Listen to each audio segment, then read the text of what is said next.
Ce qui est intéressant dans ce projet, c'est que l'on propose une découverte, enfin des découvertes multiples. On est dans un terrain une terre un peu inconnue, où les personnes découvrent déjà ce que peut signifier, ce que peut être l'art contemporain, l'art d'aujourd'hui, ce qui n'est pas forcément simple. Et ça leur permet aussi d'échanger et de prendre la parole, d'affirmer aussi leur regard et leurs sensations, leurs émotions, leurs réactions par rapport aux œuvres présentées, aux travaux d'artistes présentés. Et moi, j'attends de ce moment-là cette expérience humaine, qui est à la fois, je trouve, une expérience qui permet une autonomie forte des personnes. C'est-à-dire que les personnes existent en tant que personnes et elles disent « je choisis telle chose parce que c'est cette chose qui m'intéresse ». Et à la fois, c'est une expérience collective que nous menons sur de longs mois.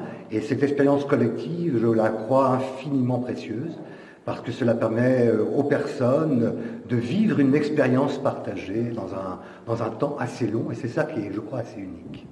Moi, j'aime tout ce qui est artistique, tout l'art en général, parce que moi, déjà, je joue de la guitare et j'aime bien travailler avec les artistes. Déjà, auparavant, avec des associations qui ont déjà organisé des événements, donc je participe souvent à ce genre d'initiative. Et après, par rapport à ce projet, donc le prêt de Emmaüs Solidarité, donc ça m'intéresse beaucoup parce que déjà c'est une expérience pour moi, donc je m'embarque dans une aventure nouvelle pour moi, donc pour rencontrer des artistes et voir leurs œuvres et participer beaucoup plus avec Emmaüs Solidarité, parce que pour moi c'est toujours utile d'associer l'art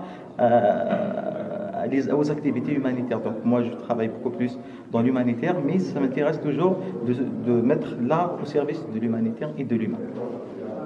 La respiration que la poésie, que la peinture, que les performances peuvent apporter au monde, c'est peut-être des petits moments de souffle, de respiration